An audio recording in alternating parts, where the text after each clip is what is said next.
দাঁড়িয়ে বললে ভোট না দিলে এলাকা থাকতে দিবে না বলে তো ভোট কেন্দ্রে গেলে মানে ওখানে ঝামেলা হবে ভোট না দেওয়ার জন্য বলে। কারা বলতেছে? আমাদের আবার বিকাশ নাম্বার চাইছি, আইডি কার্ড চাইছি।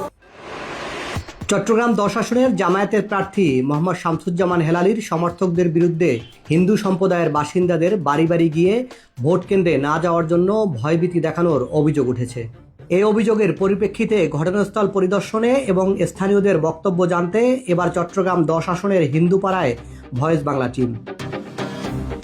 30-35 জন মহিলা বোরকা পরে পরে ঢুকতেছে, ঢুকে ওদেরকে ব্রেন ওয়াশ করতেছে যে আমরা যদি আসি, যত মানুষ জেলে আছে আপনারা আওয়ামী লীগের, আমরা খালাস করি, ভোট কেন্দ্রে ভোট হবে না, এমন তথ্য চড়াচ্ছে।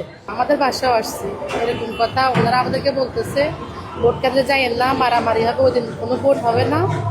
তারপরে আমাদের আবার বিকাশ নাম্বার চাইছি, আইডি কার্ড চাইছি। ভোট কেন্দ্রে গেলে গন্ডাগোল হবে, ভোট না দেওয়ার জন্য হিন্দুর বাড়ি বাড়ি দেয় বলতেছে, যেন ওরা ভোট কেন্দ্রে না আসছে। অনেকে তো ভীতু, ভয়ে ভোট আসতে পারবে না।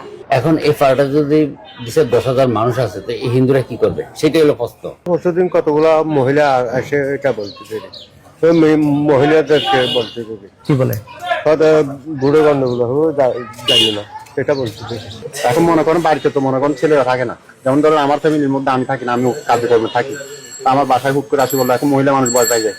চট্টগ্রাম 10 আসনের মোট 4,96,000 ভোটারের মধ্যে প্রায় 88,000ই হিন্দু সম্প্রদায়ের, যা মোট ভোটারের প্রায় 18%। এত বড় একটি ভোট ব্যাংকে ভয়ভীতি দেখিয়ে নির্বাচন থেকে দূরে রাখার চেষ্টা করে জামায়াত ভোটের মাঠে এক ধরনের আধিপত্য বিস্তার তৈরি করতে চাইছে, এমন অভিযোগ এখন স্পষ্টভাবে সামনে আসছে।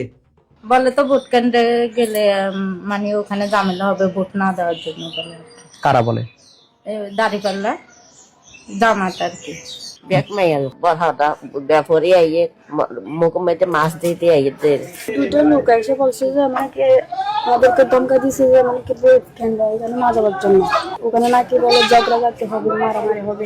এখন আমরা হিন্দুরা বা মানলেও যে দলই করি আমরা তো সবই নির্যাতিত হইতেছি। এখানে দাঁড়িয়ে বললে ভোট না দিলে এলাকা থাকতে দিবে না কে বলছে?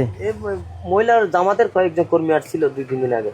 মানে এটা কি পুরুষরা বলে না মহিলারা? মহিলারা বলছে, নিশ্চয়ই এদেরকে শিখে দিছে কেউ, পুরুষ না শিখে দিলে মহিলা সাহস আছে এই কথা বলার।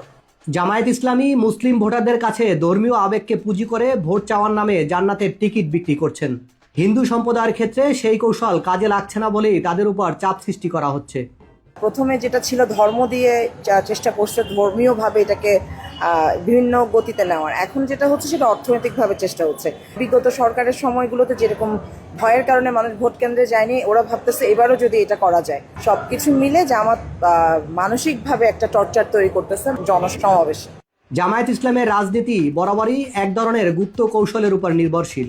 দলটি প্রকাশ্যে যতই সরকার গঠনের মতো জনপ্রিয়তা দাবি করুক না কেন, বিশ্লেষকদের মতে বাস্তব চিত্র ভিন্ন। তাদের এই আড়াল নির্ভর রাজনীতি বরং জনসমর্থনের সীমাবদ্ধতাকে স্পষ্ট করে তোলে। সাইফুল ইসলাম, ভয়েস বাংলা, চট্টগ্রাম।